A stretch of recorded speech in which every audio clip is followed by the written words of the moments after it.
আসসালামু আলাইকুম। আজকে আমাদের কাছে একটি 21 ইঞ্চি ওয়েস্টন সিআরটি টিভি এসেছে। টিভিটি একদম অফ, কোনো পাওয়ার নেই। দেখুন এখানে যে আলো জ্বলে সেই আলোটিও নেই। কিভাবে খুব সহজে পাওয়ার সাইডটি ওকে করা যায় এবং টিভিটি অন করা যায় ধাপে ধাপে আপনাদেরকে দেখানোর চেষ্টা করছি। টিভিটি ওকে করার জন্য খুলে নিয়েছি এবং কোথায় কত ভোল্ট মেপে তারপরে আমরা টিভিটি ঠিক করব সেটি দেখানোর চেষ্টা করছি।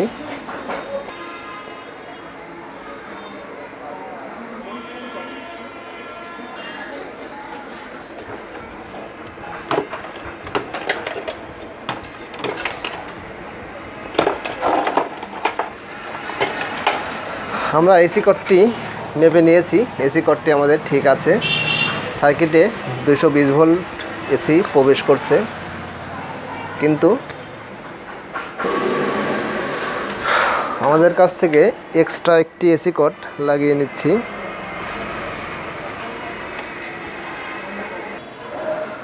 পাওয়ার সমস্যার সমাধান করার জন্য প্রথমেই বলে নিচ্ছি কোথায় কত ভোল্টেজ থাকবে। এই বিষয়টা যদি জানা থাকে তাহলে কাজটি করা আমাদের খুবই সহজ হয়ে যাবে। পাওয়ার অনেক কারণেই টিভিতে পাওয়ার থাকে না, সেটা এসি সাইডে হোক, আর এই যে পাওয়ারের প্রাইমারি সেকশনে হোক, আর পাওয়ারের যে আউটপুট সাইড সেকেন্ডারি সেকশন এখান থেকে হোক, বা আপনার কোনো ভোল্টেজ শর্ট হলে হোক, বিভিন্ন কারণে পাওয়ার থাকে না। তো মূলত প্রথমে আমাদেরকে ভোল্টেজ পরিমাপের মাধ্যমে নির্ণয় করে নিতে হবে যে আমার কোন সেকশনে সমস্যা। কোনো টিভিতে যদি পাওয়ার না থাকে সর্বপ্রথমে আপনারা সার্কিটটিতে দেখে নেবেন ভোল্টেজ 220 ভোল্ট এসি ঢুকছে কিনা, আর তারপরে পাওয়ার সেকশনের যে পার্টসগুলো আছে এদিকে কোনো পার্টস পুরা আছে কিনা, অথবা কোথাও ফায়ার হয়েছে কিনা, হয়ে পুড়ে গিয়েছে কিনা, পুরো সার্কিটটা আপনারা ভালোভাবে দেখে নেবেন। তো আমি দেখে নিয়েছি আমার এই সার্কিটটি কোথাও পড়ে নাই, ফায়ারও হয় নাই। তারপরে যেটা দেখতে হবে সেটা হচ্ছে আমাদের মেন ফিল্টার ক্যাপাসিটার আছে এখানে। মেন ফিল্টার ক্যাপাসিটারে শর্ট আছে কিনা, এবং এই যে পাওয়ারের চপার দিয়ে যে রেকটি দিয়ে আউট হয়েছে বি প্লাসের ভোল্টেজ, এই ভোল্টেজটা শর্ট আছে কিনা, অথবা ভার্টিক্যাল যে রেকটি দিয়ে আউট হয়েছে চপার থেকে, অথবা রেগুলেটর সাউন্ড, এগুলা শর্ট হয়েছে কিনা রেকটিগুলো, এবং লাইন কোনো শর্ট আছে কিনা, এটা মিটার দিয়ে পরিমাপ করে নিতে হবে। যেহেতু আমি টিভিতে লাইন দিয়েছিলাম, তো আমার এই যে বড় ক্যাপাসিটারে ভোল্টেজ আছে কিনা, আগে আমি ভোল্টেজটি দেখে নিচ্ছি। এটাতে ভোল্টেজ আছে কিনা, আর তারপর আমি দেখব শর্ট আছে কিনা। এটা শর্ট যদি না থাকে তখন আমাকে দেখতে হবে এই যে আউটপুট সাইডের ভোল্টেজ যে এই চপার থেকে আউট হয়েছে যে রেকটিগুলো দিয়ে, প্রত্যেকটি ক্যাপাসিটারের নেগেটিভ এবং পজিটিভে দেখতে হবে শর্ট আছে কিনা। শর্টটি দেখার জন্য আমি একটি অ্যানালগ মিটার নিয়েছি এবং X100 আমি সিলেক্ট করে দিয়েছি। প্রথমেই আমি দেখে নিচ্ছি আমাদের যে মেন ফিল্টার ক্যাপাসিটার 400 ভোল্টের, 415 ভোল্টের। এখানে দেখুন একদিকে প্লাস মাইনাস ধরার পরে কাটা কিন্তু আমাদের ওহমস দেখাচ্ছে, আর একদিকে উঠে নেমে যাচ্ছে। তাহলে আমাদের এই ক্যাপাসিটারে শর্ট নেই। আর এই ক্যাপাসিটার যদি শর্ট দেখাতো তাহলে অবশ্যই আমাদের এই প্রাইমারি সেকশনে হয় ইনপুট নাই যে কোনো পার্টস, যে কোনো সিরামিক পিএফ এগুলো শর্ট থাকতো। যেহেতু আমাদের এটা ক্লিয়ার দেখাচ্ছে, আশা করছি আমাদের ইনপুট এবং অন্য কিছু সব ঠিক আছে, এই সেকশনে কোনো শর্ট দেখাচ্ছে না। আমরা দেখব বি প্লাসের যে ক্যাপাসিটার আছে এখানে দেখুন 4760 ভোল্ট। এই ক্যাপাসিটারে মিটারে কাটা কিন্তু উঠছে, ওহমস দেখাচ্ছে, আর নেগেটিভ পজিটিভ উল্টা করলে কিন্তু কোনো ওহমস দেখাচ্ছে না। এইভাবে আপনারা প্রতিটা রেকটি দেখে নেবেন যে কোথাও শর্ট দেখায় কিনা। দেখুন মিটারে কাটা উঠে নেমে যাচ্ছে।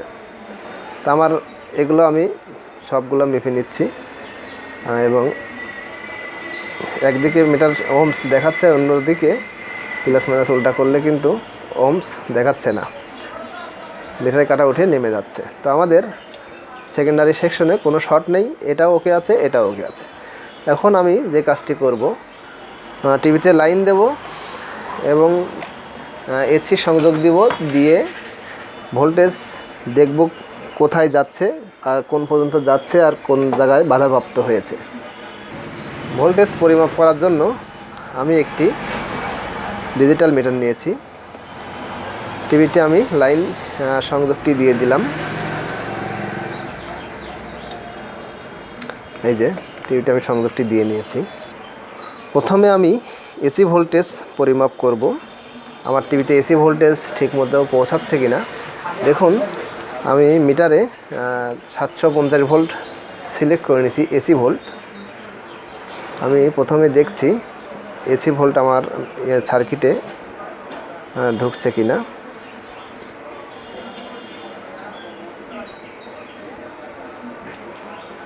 টিভিতে সংযোগ পাইনি হয়তো।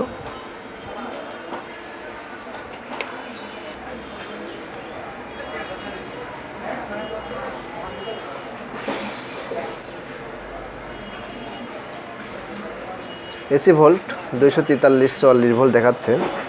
এখানে একটি ফিউজ আছে, ফিউজ পার হয়ে আমাদের ভোল্টেজটি ওকে আছে। এখানে একটি কয়েল আছে, কয়েল পার হয়ে কয়েলের এপারেও কিন্তু ভোল্টেজ ঠিক আছে 241। এবার এদিক দিয়ে দেখুন এখানে 242, এদিক দিয়ে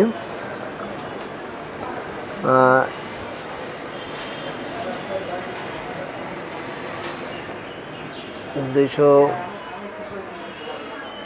এদিক দিয়ে সম্পূর্ণ আমাদের এখানে 4টা রেকটি ব্যবহার করা হয়েছে 207 রেকটি পর্যন্ত আমাদের এসি ভোল্টেজ কিন্তু ঠিক আছে।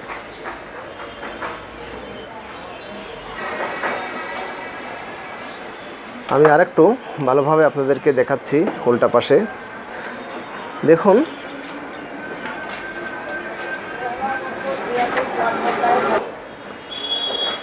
আপনারা একটু ভালো করে লক্ষ্য করুন, এটি আমাদের এসি সংযোগের যে পোর্ট, সেই পোর্টটি এখানে এসি কট ইন হয়েছে এবং দেখুন এখানে একটি সিরামিক ক্যাপাসিটার আছে।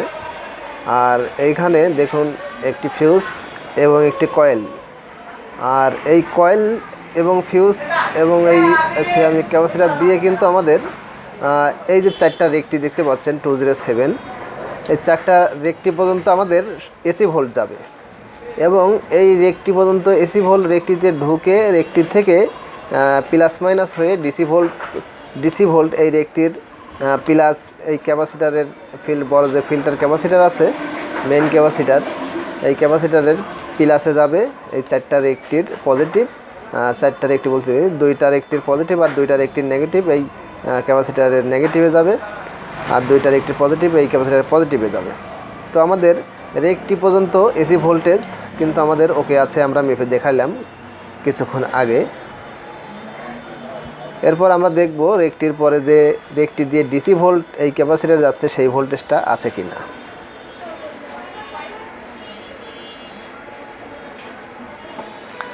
এই হলো আমাদের ক্যাপাসিটারের যে সংযোগ। দেখুন এই যে ক্যাপাসিটার প্লাস মাইনাস, ক্যাপাসিটারে কত ভোল্ট দেখাচ্ছে আমরা একটু মেপে দেখি। কিছুক্ষণ আগে মিটার দিয়ে আমরা মেপেছি এসি ভোল্ট, এখন কিন্তু আমাদের মিটারের অপশনটি চেঞ্জ করতে হবে। আমরা যাব এই যে ডিসি ভোল্ট আমরা 1000-এ সিলেক্ট করব, যেহেতু আমাদের এই মেন ফিল্টার ক্যাপাসিটারে 300 ভোল্ট থাকে, 300 ভোল্টের আশেপাশে, কাজেই আমাদের এই নিচে আছে 200 ভোল্ট, আমরা 1000 ভোল্টে সিলেক্ট করে নিয়েছি।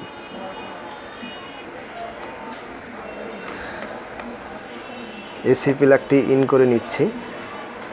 তো আমরা এখন যেটি দেখব আমাদের মেইন ফিল্টার যে ক্যাপাসিটার, নেগেটিভে নেগেটিভ, পজিটিভে পজিটিভ। দেখুন আমাদের মেইন ফিল্টার পর্যন্ত কিন্তু কোনো ভোল্টেজ দেখাচ্ছে না। তো এখানে একটি জাম্পার আছে, জাম্পারের এপাশে কিন্তু ভোল্টেজ আছে। দেখুন আমাদের ক্যাপাসিটার নেগেটিভ ধরা আছে, আর এই পজিটিভের যে জাম্পারটি এখানে কিন্তু 218 ভোল্ট দেখাচ্ছে, আর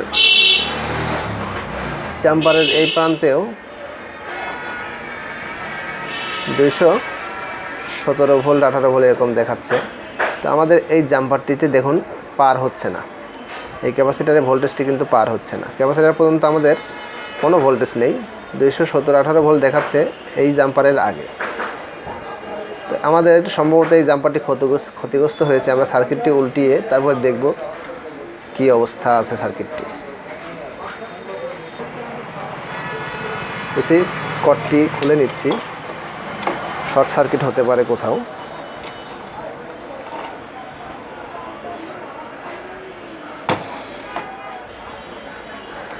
এই যে দেখুন দুইটি জাম্পার গুণা দিয়ে লাগানো আছে, এইদিকে কোনো পার্সের ঠ্যাং দিয়ে অথবা গুণা টাইপের কিছু দিয়ে। তো আমার এই জাম্পারটি কিন্তু ওকে ভোল্টেজটি ওকে দেখিয়েছিল, আর এই জাম্পারটি ক্ষতিগ্রস্ত। দেখুন জাম্পারটি ধাক্কা দিতেই উঠে গেল।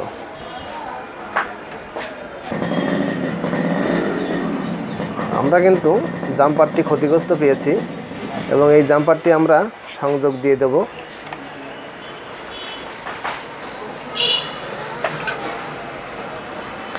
আমাদের এসি প্লাগটি খোলা আছে। আমার যে পিনটি যে জাম্পারটি ক্ষতিগ্রস্ত হয়েছে সেই জাম্পারটি আমি ক্লিয়ার করে অন্য একটি জাম্পার লাগিয়ে নিচ্ছি।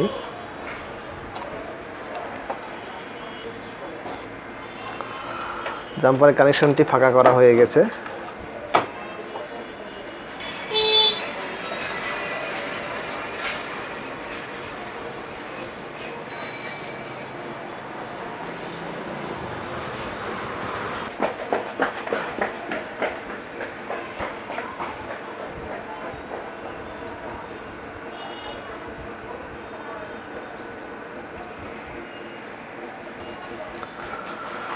জাম্পারটি ঝালাই দেওয়া সম্পূর্ণ ওকে হয়ে গেছে।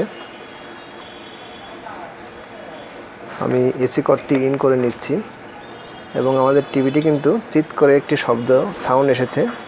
আমি সাউন্ড আসাতে আমি বি+ মেপে নিচ্ছি।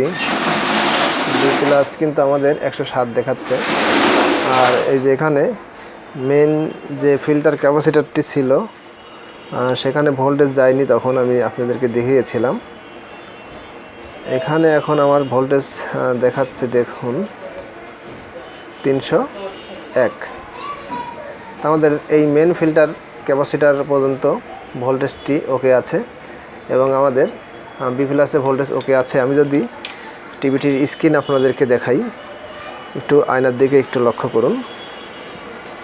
দেখুন আমাদের টিভি থেকে আলো চলে এসেছে, সম্পূর্ণ পিকচার টিভির পর্দাটা কিন্তু লাল হয়ে আছে। ডিশ সংযোগটি দিয়ে দেখব অন্য কোনো সমস্যা আছে কিনা। টিভিটি কিন্তু আমাদের পাওয়ার সাইড এখন সম্পূর্ণ ওকে হয়ে গেছে। আমার টিভিটির সামনে আয়নার মধ্যে আপনারা লক্ষ্য করুন, আমি ডিশ লাইনটি সংযোগ দিয়ে দিচ্ছি। দেখুন আমাদের টিভিতে কিন্তু ছবি এসেছে। যা কালারটি একটু সমস্যা দেখা যাচ্ছে, হয়তো বা কোনো কালার মিসিং বা ডিগোজিন ফল্ট থাকতে পারে। তো আজকে আপনাদেরকে আমি দেখানোর চেষ্টা করেছি পাওয়ার কেন পাচ্ছে না, কোথায় কোথায় ভোল্টেজ দেখতে হবে, কোথায় শর্ট থাকলে পাওয়ার থাকে না, এই ধরনের সমস্যা আমি আপনাদেরকে আজকে দেখানোর চেষ্টা করেছি। আমার টিভিটি ওকে হয়ে গেছে, জাস্ট একটি জাম্পার কাটা ছিল। আর কালার নিয়ে আমার আরও ভিডিও করা আছে, আপনারা আমার চ্যানেলে ঢুকে অন্য ভিডিওগুলো কালারের সমস্যা নিয়ে দেখে নেবেন। আর আরও কালার সমস্যাজনিত সমস্যা পরবর্তী ভিডিওতে আপনাদেরকে দেখানোর চেষ্টা করব। একসাথে একটা দুইটা তিনটা সমস্যা দেখালে ভিডিওটা অনেক বড় হয়ে যায়। এমনিতেই আমার ভিডিওগুলো অনেক বড়, তারপর আপনারা কষ্ট করে দেখেন, এর জন্য আপনাদেরকে অনেক ধন্যবাদ। ভিডিওটি যদি ভালো লেগে থাকে অবশ্যই একটি লাইক দিতে ভুলবেন না। আর পরবর্তী ভিডিও পেতে সাবস্ক্রাইব করে আমাদের সঙ্গেই থাকুন। আজকের মতো এখানেই বিদায়, আল্লাহ হাফেজ।